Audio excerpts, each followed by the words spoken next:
بسم اللہ الرحمن الرحیم۔ عزیز طلباء و طالبات، آج کا ہمارا حاصل تعلم ہے مختلف انداز میں، یعنی بیانیہ، مدلل، بحثی اور تفصیلی کو مد نظر رکھتے ہوئے مختلف موضوعات میں مضامین تخلیق کر سکیں۔ عزیز طلباء و طالبات، آج آپ نے مکمل طور پر سیکھنا ہے کہ کس انداز میں، کس پیرائے میں کس طرح مضامین تخلیق کیا جا سکتا ہے۔ تو سب سے پہلے ہم مختلف انداز بیان پر مفصل گفتگو کرتے ہیں کہ یہ انداز بیان ہے کیا، بیانیہ کیا ہے، مدلل کیا ہے، بحثی کیا ہے اور تفصیلی کیا ہے۔ سب سے پہلے میں بات کرتا ہوں بیانیہ انداز پر۔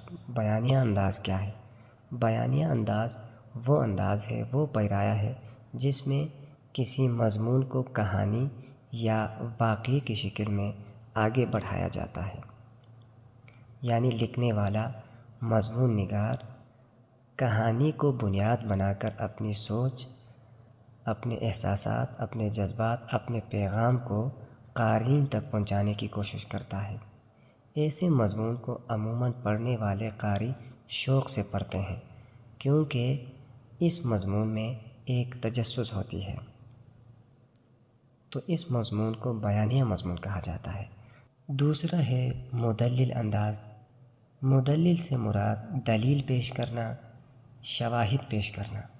یہ ایسا انداز ہے جس میں لکھنے والا دلیل اور شواہد کے ذریعے پڑھنے والوں کو قائل کرنے کی کوشش کرتا ہے، اپنی موقف کو بیان کرنے کی کوشش کرتا ہے۔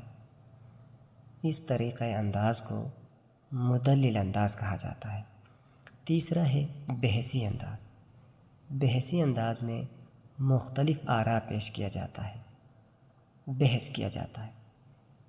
اس انداز میں لکھنے والا مصنف غیر جانبدار ہوتا ہے، یعنی جو موضوع اس نے اپنے لیے منتخب کیا ہو اس کے حق میں بھی دلیل دیتا ہے، اس کے مخالفت میں بھی دلیل دیتا ہے، لیکن اپنا کوئی نتیجہ اخذ نہیں کرتا۔ یہ ساری چیزیں قاری پر چھوڑ دیتا ہے۔ قاری اس تحریر کو پڑھنے کے بعد خود ہی نتیجہ اخذ کرتا ہے، یا اس کے حق میں یا اس کے مخالفت میں۔ چوتھا انداز ہے تفصیلی انداز۔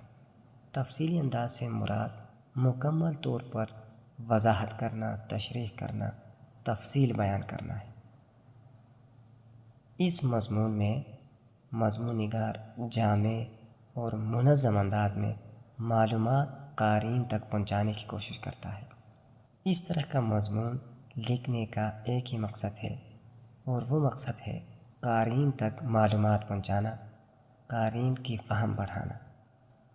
تو جو بھی موضوع اپنے لیے لکھنے والا منتخب کیا ہوتا ہے اس کے متعلق تمام تفاصیل قارئین تک پہنچاتا ہے۔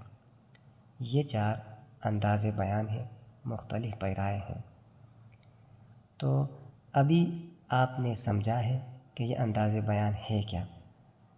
ابھی آپ نے کوشش کرنا ہے کہ آپ بھی اپنے لیے کوئی ایک موضوع کا انتخاب کریں، تو ان پیرایوں کو مد نظر رکھتے ہوئے، ان انداز کو مد نظر رکھتے ہوئے آپ نے بھی مضمون لکھنا ہے۔ یہ آپ کا گھر کا کام ہے۔ آج کے لیے اتنا ہی کافی ہے۔ بہت شکریہ۔ اللہ حافظ۔